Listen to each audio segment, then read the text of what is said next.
사람은 보통 가장 중요한 것을 너무 늦게 깨닫습니다. 어떤 사람들은 50이 넘어서야 그걸 느끼고 어떤 사람들은 60이 되어서야 어렴풋이 알게 됩니다. 그런데 어떤 사람들은 80이 되어서야 비로소 눈이 열립니다. 오늘 제가 들려드릴 이야기는 바로 그런 사람의 이야기입니다. 80평생을 열심히 살았는데 막상 돌아보니 자신이 무엇을 붙잡고 살았는지 알 수가 없었다는 한 노인의 이야기.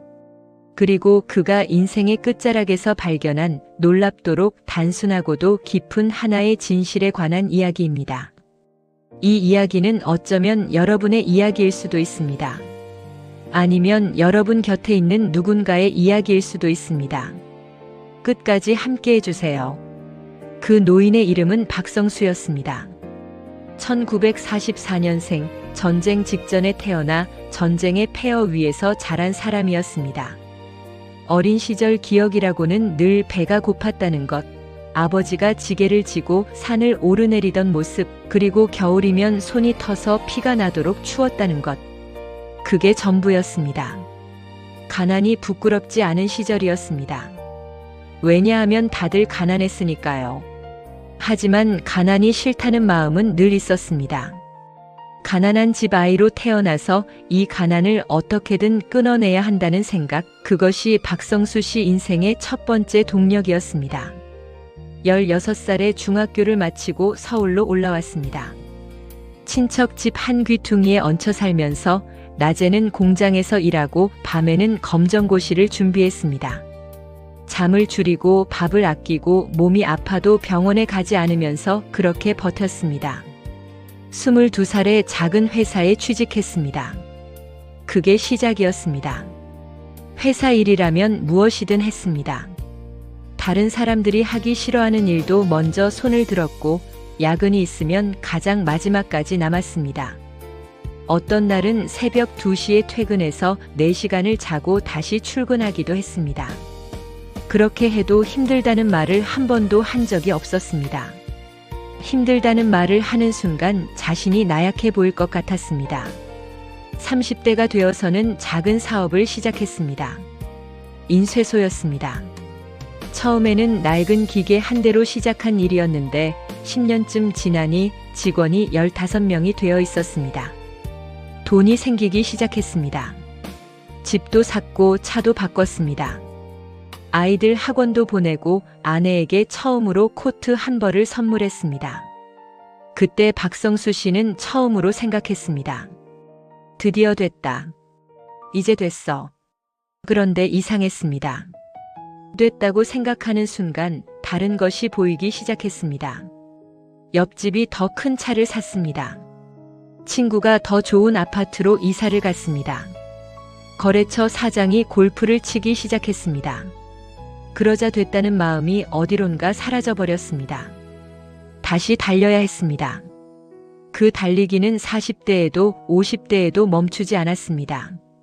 그의 아내 이름은 순자였습니다. 순자 씨는 조용하고 부드러운 사람이었습니다. 남편이 아침 일찍 나가도 밤늦게 들어와도 주말에도 회사에 나가도 한 번도 크게 불평하지 않았습니다.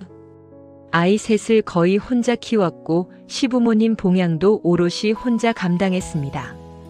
가끔 박성수 씨가 늦은 저녁에 집에 돌아오면 순자 씨는 밥상을 차려놓고 기다리고 있었습니다.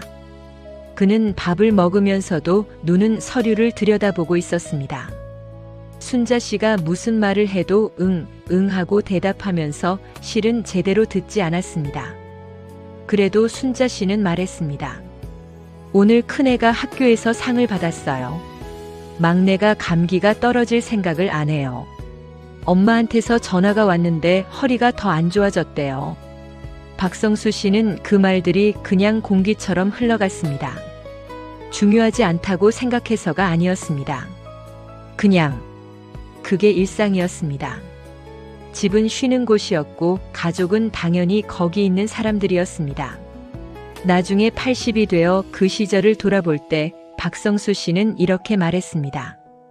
그때 나는 가족이랑 같은 공간에 있었지만 사실은 같이 살지 않았어요. 몸만 거기 있었을 뿐 마음은 항상 다른 데 있었으니까요.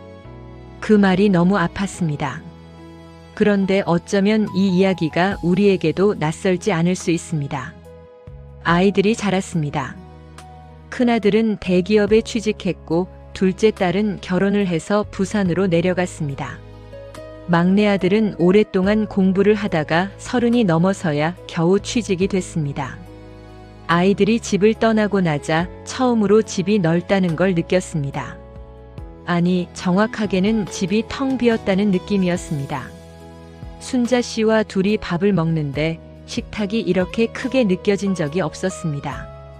텔레비전 소리가 이렇게 크게 들린 적이 없었습니다.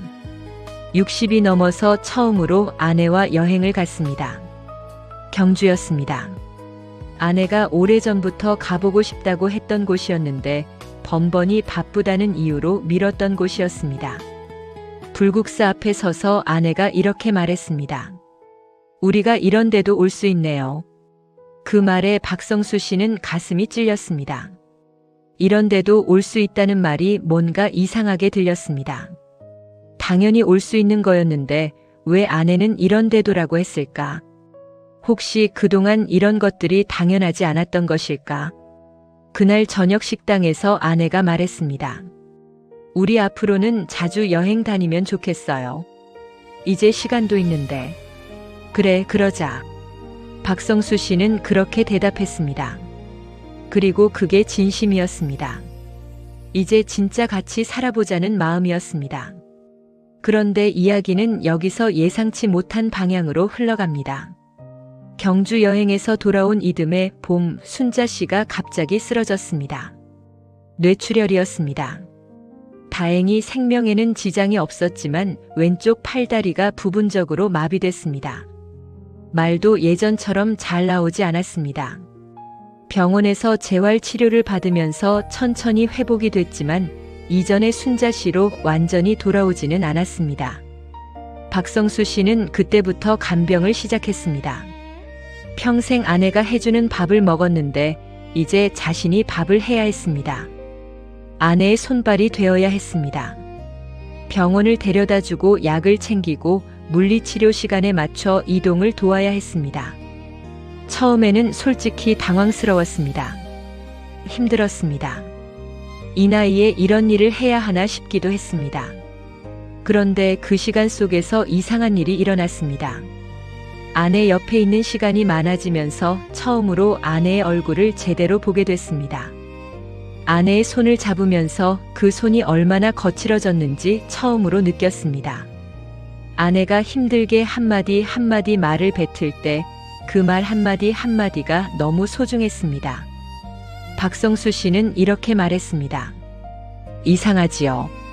아내가 아프고 나서야 아내가 보이더라고요. 평생 같이 살았는데 나는 아내를 제대로 본 적이 없었던 것 같아요. 이 장면에서 많은 사람들이 눈시울이 붉어집니다. 왜냐하면 이 이야기가 단지 박성수 씨 혼자의 이야기가 아니기 때문입니다. 순자 씨가 아프고 나서 3년쯤 지났을 때 박성수 씨에게도 건강 이상 신호가 왔습니다. 심장이 불규칙하게 뛴다는 진단을 받았습니다. 당뇨도 있었고 무릎도 좋지 않았습니다. 계단을 오를 때마다 숨이 찼습니다. 몸이 무너지기 시작하자 전에는 하지 않았던 생각들이 찾아오기 시작했습니다. 자다가 새벽에 깨면 이런 생각이 들었습니다. 내가 언제까지 살 수 있을까? 나는 잘 살았을까? 나는 무엇을 위해 살았던 걸까? 그 질문들이 너무 크게 느껴져서 어떤 날은 새벽 내내 잠을 이루지 못했습니다. 인생의 전반부에는 그런 질문들이 찾아오지 않습니다. 왜냐하면 바쁘니까요. 할 일이 많고 이루어야 할 것이 많고 달려야 할 이유가 많으니까 그런 질문들이 끼어들 틈이 없습니다. 그런데 나이가 들고 몸이 느려지면 그 질문들이 슬그머니 찾아옵니다. 나는 잘 살았을까? 이 질문 앞에서 박성수 씨는 오래 앉아 있었습니다. 75살이 되던 해 박성수 씨는 큰아들의 권유로 교회에 처음 나가게 됐습니다. 사실 처음에는 탐탁지 않았습니다. 평생 교회와는 거리가 먼 사람이었습니다. 무슨 소용이야 이 나이에 하는 생각도 있었습니다. 아들이 하도 권해서 한 번만 가보자는 마음으로 따라갔습니다. 그런데 그날 예배에서 어떤 말씀이 귀에 들어왔습니다. 설교도 아니었고 찬양도 아니었습니다. 예배를 마치고 나오는데 한 집사님이 박성수 씨에게 다가와서 조용히 이런 말을 했습니다. 어르신 처음 오셨지요? 잘 오셨어요. 여기 오시면 무거운 짐 좀 내려놓고 가세요. 그 말이 박성수 씨의 가슴 어딘가에 꽂혔습니다. 무거운 짐. 그렇습니다. 그는 무거운 짐을 들고 있었습니다. 평생 달려온 피로 아내에게 못해준 것들에 대한 미안함, 아이들에게 아버지다운 아버지가 되어주지 못했다는 죄책감, 그리고 내 인생이 과연 옳았는가 하는 질문들. 그 모든 것들이 짐이었는데 자신이 짐을 들고 있다는 것조차 몰랐습니다. 이상한 사람이었습니다. 그냥 인사말로 한마디를 했을 뿐인데 박성수 씨는 혼자 멍하니 서 있었습니다. 그 후로 박성수 씨는 가끔 교회에 나가게 됐습니다. 매주 나가는 것도 아니었고 성경을 열심히 읽는 것도 아니었습니다. 그냥 가끔 마음이 무거운 날이면 혼자 교회에 들렀습니다. 예배가 있으면 앉아서 듣고 예배가 없는 날이면 그냥 빈 예배당 한쪽에 앉아서 오래 있다가 돌아왔습니다. 그렇게 몇 년이 지났습니다. 그러던 어느 날 박성수 씨가 오랫동안 자신을 담당해온 목사님과 조용히 대화를 나눌 기회가 생겼습니다. 작은 카페에서 따뜻한 커피를 앞에 놓고 두 사람은 오래 이야기를 나눴습니다. 박성수 씨가 물었습니다. 하나님이 기뻐하시는 삶이 무엇인지 선생님은 알고 계세요? 목사님이 잠시 생각하더니 이렇게 말했습니다. 어르신, 저는 그 답을 책에서 찾지 않았어요. 살면서 찾았어요. 그리고 솔직히 말씀드리면 그 답은 제가 예상했던 것과 전혀 달랐습니다. 이야기는 여기서 한층 더 깊어집니다. 목사님이 이야기를 이어갔습니다. 어르신, 예수님이 사셨던 삶을 아세요? 성경에서 예수님이 어디에서 시간을 보내셨는지 아세요? 박성수 씨가 고개를 저었습니다. 저는 성경을 잘 몰라서요. 목사님이 말했습니다. 예수님은 성전에도 계셨지만 대부분의 시간을 사람들 사이에 계셨어요. 병든 사람들 곁에, 외로운 사람들 곁에, 아무도 거들떠보지 않는 사람들 곁에. 예수님은 항상 그쪽에 계셨습니다. 박성수 씨가 조용히 듣고 있었습니다. 어떤 날은 아이들이 예수님께 달려왔는데 제자들이 선생님이 바쁘시니 저리 가라고 했거든요. 그런데 예수님은 아이들을 불러서 품에 안으셨대요. 누군가를 밀어내지 않으셨어요. 귀찮아하지 않으셨어요. 그분께는 모든 사람이 소중했으니까요. 박성수 씨는 그 말을 들으면서 자신이 얼마나 많은 사람들을 바쁘다는 이유로, 중요하지 않다는 이유로, 우선순위가 낮다는 이유로 밀어냈는지 생각했습니다. 아내가 말을 걸 때 귀 기울이지 않았던 수많은 저녁들, 아이들이 아버지와 놀고 싶어 했을 수많은 주말들, 부모님이 늙어가실 때 자주 찾아뵙지 못했던 세월들, 그게 다 그 시간에 쌓였습니다. 목사님이 계속해서 말했습니다. 예수님이 사람들에게 인기가 많았던 이유가 뭔지 아세요? 기적 때문이기도 했지만 사실은 그분이 사람들의 이야기를 들어주셨기 때문이에요. 세리였던 삭개오라는 사람 아세요? 박성수 씨가 고개를 저었습니다. 삭개오는 세금 걷는 사람이었는데 부정하게 돈을 많이 번 사람이었어요. 그래서 사람들이 싫어했습니다. 그 시대의 세리는 나라를 팔아먹은 사람 취급을 받았어요. 동네에서 왕따나 다름없었습니다. 그런데 예수님이 그 동네를 지나가실 때 삭개오가 예수님을 보고 싶어서 나무 위에 올라갔어요. 키가 작아서 군중 사이에서는 보이지 않으니까요. 그런데 예수님이 그 나무 아래를 지나가시다가 딱 멈추셨습니다. 그리고 위를 올려다보며 말씀하셨어요. 삭개오야, 내려와라. 오늘은 내가 내 집에 머물겠다. 박성수 씨가 물었습니다. 그 사람이 어떻게 됐나요? 목사님이 미소를 지었습니다. 삭개오가 그날 이후로 달라졌습니다. 자기가 빼앗은 것을 4배로 돌려주겠다고 했고 재산의 절반을 가난한 사람들에게 나누겠다고 했어요. 예수님이 그에게 무언가를 강요하지 않으셨는데도요. 그냥 그 사람을 있는 그대로 찾아가셨을 뿐인데 그 사람이 스스로 변한 거예요. 박성수 씨는 그 이야기를 들으면서 뭔가를 생각했습니다. 예수님이 그 사람에게 당신은 잘못 살았으니 회개하시오라고 하지 않으셨다는 것. 그냥 나는 오늘 당신 집에 가겠다고 하셨다는 것. 그 따뜻한 방문이 그 사람의 마음을 열었다는 것. 박성수 씨는 그날 저녁 집으로 돌아와서 오래 생각했습니다. 침대에 누워서 천장을 보고 있는데 자신의 인생이 파노라마처럼 지나갔습니다. 달렸습니다. 정말 열심히 달렸습니다. 그런데 무엇을 향해 달렸던 걸까요? 돈이요? 돈은 어느 정도 벌었습니다. 하지만 그게 그렇게 행복하지는 않았습니다. 더 많이 벌고 싶었으니까요. 성공이요? 사업이 잘 됐습니다. 사람들이 알아봐 주기도 했습니다. 하지만 그것도 채워지지 않는 무언가가 있었습니다. 인정이요? 가끔 칭찬을 받으면 기분이 좋았지만 그것도 잠깐이었습니다. 그렇다면 진짜 좋았던 순간은 언제였을까요? 박성수 씨는 기억을 더듬었습니다. 아들이 처음 걸음마를 뗐을 때 그 작은 발이 앞으로 내딛는 걸 보며 웃었던 순간, 아내가 아팠을 때 밤새 옆을 지키다가 새벽에 체온이 내려가는 걸 확인하고 안도했던 순간, 직원 한 명이 사표를 내려다가 마음을 바꿨다며 고맙다고 했을 때, 어머니가 돌아가시기 며칠 전에 손을 잡고 오래 앉아 있었을 때, 그 순간들이 떠올랐습니다. 이상하게도 그 순간들은 다 사람과 관련된 것이었습니다. 박성수 씨는 어릴 때 어머니를 생각했습니다. 어머니는 정말 가난했습니다. 하지만 어머니의 집에는 항상 누군가가 있었습니다. 동네에 어려운 사람이 있으면 어머니가 먼저 찾아갔습니다. 살기가 빠듯한데도 밥상을 늘려서 같이 먹었습니다.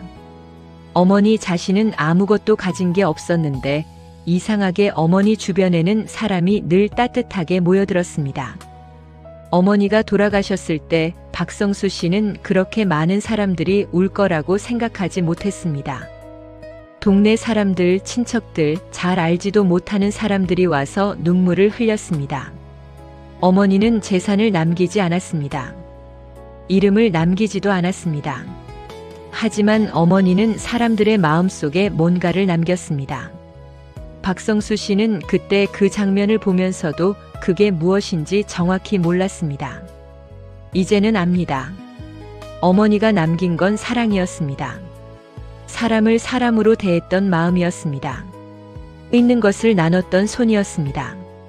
그게 사람의 마음에 남는다는 것을 그는 80이 되어서야 알게 됐습니다. 아, 그런데 여기서 한 가지 이야기를 더 해야 할 것 같습니다. 박성수 씨에게는 오래전부터 마음에 걸리는 사람이 한 명 있었습니다. 40대 중반 사업이 잘 될 때 거래했던 사업 파트너였습니다. 그 사람의 이름은 최재호였습니다. 최재호 씨는 박성수 씨에게 공동사업을 제안했고 박성수 씨는 상당한 돈을 투자했습니다. 그런데 일이 잘못됐습니다.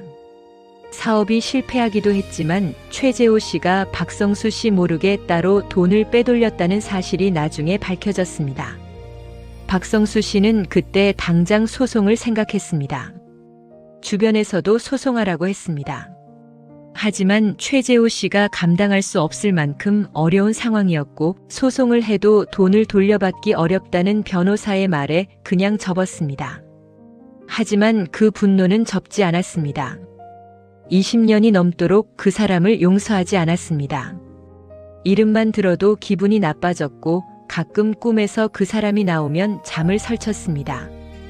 용서한다는 것은 그 사람이 잘못하지 않은 것처럼 봐주는 거잖아요. 그럴 수 없다고 생각했습니다. 그런데 어느 날 목사님이 이런 말씀을 하셨습니다.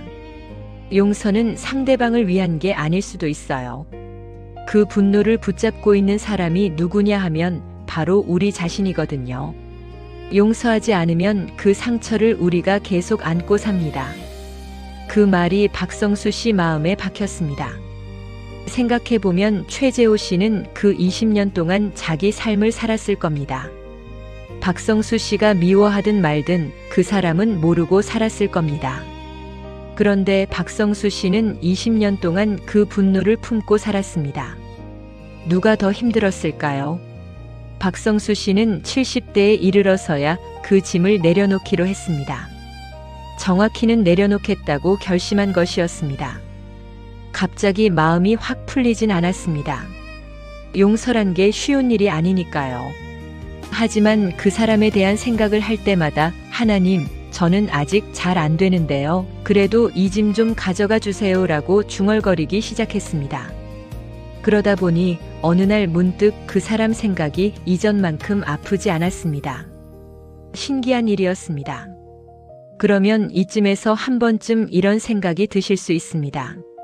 하나님이 기뻐하시는 삶이 그냥 착하게 사는 거라면 굳이 하나님이 왜 필요할까? 착하게 사는 건 그냥 노력하면 되는 거 아닐까? 박성수 씨도 그런 생각을 했습니다. 그런데 목사님이 이런 말을 했습니다. 어르신, 사람이 스스로의 힘만으로 착하게 살 수 있다면 세상이 이미 더 좋아졌어야 할 텐데요. 우리는 결심을 해도 금방 무너지잖아요. 화내지 않으려고 해도 화가 나고 용서하려고 해도 안 되고 사랑하려고 해도 지치잖아요. 맞는 말이었습니다. 박성수 씨는 평생 스스로의 힘으로 살아왔다고 생각했습니다. 아무도 도와주지 않아도 내가 해냈다고 생각했습니다. 그런데 정직하게 돌아보면 그 과정에서 자신이 얼마나 많이 무너졌는지 알고 있었습니다. 화를 내지 않으려 했지만 화를 냈고 덜 탐욕스럽게 살려 했지만 그러지 못했고 가족을 위해 살겠다 했지만 늘 다른 것을 먼저 챙겼습니다. 스스로의 힘만으로는 한계가 있다는 것. 그 한계 앞에서 우리는 무엇을 할 수 있을까요? 바로 여기서 예수님의 이야기가 의미를 갖습니다. 예수님이 왜 오셨는지 그 이야기를 다시 한번 들려드리겠습니다. 예수님은 완벽한 사람들을 위해 오신 것이 아니었습니다. 약점 없는 사람, 실수 없는 사람, 깨끗하게만 살아온 사람을 위해 오신 것이 아니었습니다. 예수님은 실패한 사람들 곁에 계셨습니다. 아픈 사람들, 죄 지은 사람들, 사회에서 버림받은 사람들, 스스로도 포기한 사람들 곁에 계셨습니다. 한 번은 군중들이 한 여인을 끌고 왔습니다. 잘못을 저질렀다며 이 사람을 어떻게 해야 하냐고 예수님에게 물었습니다. 그 시대 법으로는 돌로 쳐서 죽여야 한다고 했습니다. 군중들 손에는 이미 돌이 들려 있었습니다. 예수님이 뭐라고 하셨을까요? 예수님은 잠시 허리를 굽혀 땅에 무언가를 쓰셨습니다. 그리고 고개를 들어 이렇게 말씀하셨습니다. 너희 중에 죄 없는 자가 먼저 돌을 던져라. 그 말 한마디에 군중들이 한 명씩 돌아서서 자리를 떠났습니다. 나이 든 사람부터 먼저 떠났다고 합니다. 그리고 예수님이 그 여인에게 말씀하셨습니다. 나도 너를 정죄하지 않는다. 가거라. 심판이 아니었습니다. 손가락질이 아니었습니다. 다시 살아갈 수 있는 기회였습니다. 박성수 씨는 그 이야기를 처음 들었을 때 그 여인의 마음이 어땠을까 오래 생각했습니다. 모두에게 손가락질 받고 돌에 맞아 죽을 것 같았던 순간에 아무도 하지 않은 말을 그분이 하셨다는 것. 나도 너를 정죄하지 않는다. 얼마나 많은 사람들이 살면서 그 말 한마디를 듣고 싶었을까요? 나는 너를 정죄하지 않는다. 그래도 너는 살아갈 수 있다. 박성수 씨는 자신의 인생에서 가장 부끄러운 기억들을 떠올렸습니다. 직원 한 명에게 화풀이 하듯 쏟아냈던 말들. 어머니 생신을 한 번 놓쳤던 그 해. 아버지가 입원하셨을 때 병원에 가지 않고 출장을 갔던 것. 막내 아들이 힘들 때 내가 약해서 그렇다고 했던 말. 그 기억들이 밤에 불쑥불쑥 찾아올 때가 있었습니다. 그럴 때마다 박성수 씨는 그냥 눈을 감고 외면했습니다. 인정하기가 싫었으니까요. 인정하면 너무 아플 것 같았으니까요. 그런데 예수님의 이야기를 들으면서 이상한 변화가 일어났습니다. 그 기억들을 직면해도 예전처럼 두렵지 않았습니다. 왜냐하면 그럼에도 불구하고 나를 정죄하지 않으신다는 이야기를 들었기 때문이었습니다. 내가 완벽해야만 사랑받는 것이 아니라 부족한 채로도 받아들여진다는 것. 그게 마음 깊은 곳을 건드렸습니다. 그건 그 나이가 되어서야 처음 느끼는 감정이었습니다. 십자가 이야기를 박성수 씨는 처음에 잘 이해하지 못했습니다. 예수님이 왜 십자가에서 돌아가셨는지, 그게 나와 무슨 관계가 있는지 솔직히 와닿지 않았습니다. 그러던 어느 날 목사님이 이런 이야기를 해줬습니다. 어르신, 아버지가 자식을 위해 희생하는 이야기 들어보셨지요? 자식이 잘못해서 벌을 받아야 하는데 아버지가 내가 대신 받겠다고 나서는 거요. 박성수 씨가 고개를 끄덕였습니다. 십자가가 그런 거예요. 인간이 가진 모든 실패와 잘못과 한계를 하나님이 예수님을 통해 대신 짊어지신 거예요. 우리가 완벽하지 않아도 괜찮다고, 내가 이미 그 값을 치렀다고 하시는 거예요. 박성수 씨는 오래 침묵했습니다. 그리고 이렇게 말했습니다. 그게 사실이라면 나 같은 사람도 괜찮다는 건가요? 목사님이 말했습니다. 네. 어르신 같은 사람도, 아니 어르신 같은 사람이야말로 그 사랑을 받을 수 있는 사람이에요. 박성수 씨 눈에 눈물이 고였습니다. 80이 다 된 노인이 처음으로 그런 말을 들었습니다. 나 같은 사람도 괜찮다. 평생 스스로를 강하게 채찍질하면서 자신의 약함을 인정하지 않으면서 부족한 모습을 숨기면서 살아온 사람이 처음으로 그 말을 들었습니다. 80이 되었습니다. 박성수 씨는 이제 걷는 것도 느립니다. 계단은 누군가의 도움이 필요합니다.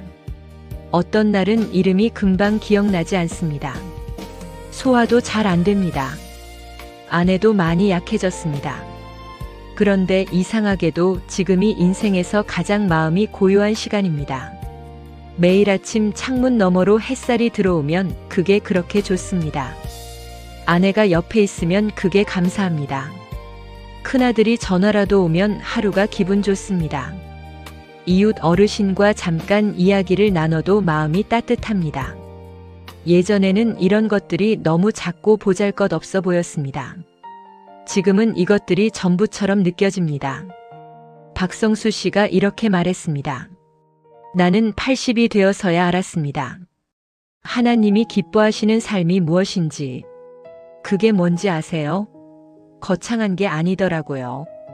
내 옆에 있는 사람을 진심으로 대하는 것, 오늘 만나는 사람 한 명 한 명에게 진심으로 마음을 쓰는 것, 내가 부족해도 포기하지 않고 다시 일어서는 것, 그리고 하나님 앞에서 솔직하게 사는 것. 그게 전부였어요. 그 말이 조용하게 울림을 남겼습니다. 그런데 놀라운 일이 있습니다. 박성수 씨가 그 이야기를 하면서 이런 말도 했습니다. 내가 80이 되어서야 이걸 알았다는 게 안타깝기도 하지요. 40에 알았으면 50에 알았으면 더 좋았을 텐데. 그런데 또 생각해보면 지금이라도 알게 된 게 감사해요. 모르고 죽는 것보다는 낫잖아요. 그 말에 힘이 있었습니다. 늦게 알았다는 것이 부끄러움이 아니라 지금이라도 알게 된 것이 은혜라는 것. 그 시각의 변화가 바로 신앙이 준 선물이었습니다. 사람들은 나이가 들수록 시간이 빨라진다고 말합니다. 정말 그렇습니다. 20살 때 하루는 길었는데 70이 넘으니 한 해가 눈 깜짝할 새 지나갑니다. 한 달이 어떻게 갔는지 모르겠습니다. 그래서 더욱이 이 질문이 무겁습니다. 내가 지금 이 하루를 어떻게 살고 있는가? 박성수 씨는 말했습니다. 젊을 때는 나중에 잘해야지, 나중에 더 많이 사랑해야지, 나중에 더 자주 찾아가야지 하고 생각했어요. 그런데 나중이 언제인지 아무도 몰라요. 그리고 가끔은 나중이 영영 오지 않기도 하잖아요. 그 말이 가슴에 내려앉습니다. 나중이 영영 오지 않을 수 있다는 것. 그래서 오늘이 소중하다는 것. 예수님이 사람들에게 하신 말씀 중에 이런 것이 있습니다. 너희는 먼저 그의 나라와 그의 의를 구하라. 그리하면 이 모든 것을 너희에게 더하시리라. 처음에 박성수 씨는 이 말이 무슨 말인지 잘 몰랐습니다. 하나님의 나라를 구한다는 게 뭔지도 모르겠고 의를 구한다는 게 뭔지도 어려웠습니다. 그런데 오래 생각하다 보니 조금 다가오는 느낌이 있었습니다. 먼저 구하라는 것은 순서의 문제일 수 있다는 것. 내 욕심, 내 성공, 내 이름을 먼저 구하지 말고 그것보다 더 중요한 것을 먼저 붙잡으라는 것. 그 더 중요한 것이란 사람을 사랑하는 것, 하나님과 연결된 삶을 사는 것, 그리고 오늘 이 자리에서 선을 행하는 것. 박성수 씨가 살면서 가장 오래 먼저 구한 것은 돈과 성공이었습니다. 그리고 그것들이 가져다 준 행복은 오래 가지 않았습니다. 반면에 사람과의 관계, 진심으로 누군가를 도왔던 순간들, 용서했던 경험들이 지금도 마음을 따뜻하게 합니다. 그게 어쩌면 그 말씀이 가리키는 것이었을지도 모릅니다. 여기서 잠깐 이야기를 들으시는 여러분께 조용히 물어보고 싶습니다. 지금 여러분의 마음속에 해결하지 못한 감정이 있으신지요? 용서하지 못한 누군가가 있으신지요? 오래전에 상처받은 기억이 아직도 가슴 어딘가에 돌처럼 남아있는지요? 그 짐을 내려놓고 싶은데 어떻게 해야 할지 모르는 마음이 있으신지요? 박성수 씨는 20년 넘게 그 짐을 들고 살았습니다. 무거운 줄도 몰랐습니다. 그냥 그렇게 사는 거라고 생각했습니다. 그런데 내려놓은 날 처음으로 등이 가벼워지는 걸 느꼈습니다. 짐을 내려놓는다는 게 상대방이 옳다는 말이 아닙니다. 그 일이 괜찮은 일이었다는 말도 아닙니다. 단지 그 분노를 내가 더 이상 붙들지 않겠다는 것. 그것을 하나님께 맡기겠다는 것. 그 용기가 사실은 가장 어려운 용기일 수 있습니다. 박성수 씨의 이야기를 마무리하면서 그가 마지막으로 한 말을 소개하겠습니다. 어느 가을날 오후 햇살이 따뜻하게 드리워진 창가에 앉아서 박성수 씨가 조용히 이렇게 말했습니다. 나는 80년을 살았는데 그 중에 몇 년이나 제대로 살았나 생각해 봤어요. 그런데 그게 꼭 나쁜 생각만은 아닌 것 같아요. 돌아보는 것, 그 자체가 은혜인 것 같아요. 많이 잘못 살았지만 그래도 지금 여기 이렇게 있다는 것. 아직 숨을 쉬고 있다는 것. 아직 안에 손을 잡을 수 있다는 것. 이게 다 감사한 일이에요. 그리고 잠시 후 이렇게 덧붙였습니다. 하나님이 기뻐하시는 삶이 뭔지 저는 이제 조금 알 것 같아요. 완벽하게 사는 게 아니더라고요. 실패해도 다시 일어서고 미워해도 다시 사랑하려 하고 멀어져도 다시 돌아오려 하는 삶. 그게 기뻐하시는 삶인 것 같아요. 그리고 그 힘은 내 안에서 나오는 게 아니라 하나님한테서 받는 거더라고요. 그 말이 오래 남았습니다. 하나님이 기뻐하시는 삶. 그것은 완벽한 삶이 아닙니다. 그것은 실수 없는 삶도 아닙니다. 그것은 언제나 올바른 선택만 하는 삶도 아닙니다.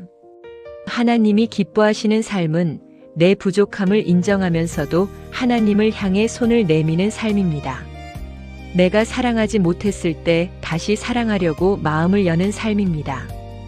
내가 실패했을 때 그 실패 앞에 서서 다시 걸어가는 삶입니다. 내 옆에 있는 사람을 오늘 하루 진심으로 대하는 삶입니다. 그게 전부일 수 있습니다. 그리고 그 삶을 살아가는 힘은 우리 스스로에게서 나오는 것이 아닙니다. 예수 그리스도께서 십자가 위에서 우리를 위해 죽으심으로써 우리가 완벽하지 않아도 사랑받을 수 있다는 것을 보여주셨습니다. 그 사랑에서 힘이 나옵니다. 인간은 부족합니다. 그러나 하나님은 그 부족한 인간을 포기하지 않으십니다. 그것이 복음입니다.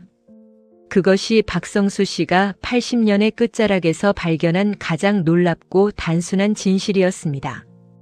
이 이야기가 여러분의 마음에 어떻게 닿으셨는지 궁금합니다. 인생을 살아오면서 가장 소중했던 순간이 언제였는지 생각해 보신 적 있으신가요?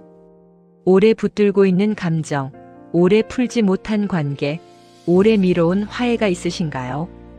그리고 지금 이 순간 여러분 곁에 있는 사람에게 아직 전하지 못한 말이 있으신가요?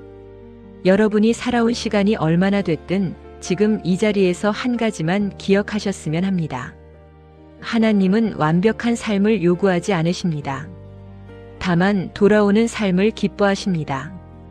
탕자의 비유에서 아버지가 아들이 보이자마자 달려나간 것처럼 우리가 한 걸음만 그분을 향해 움직여도 그분은 먼저 달려오신다고 성경은 말합니다.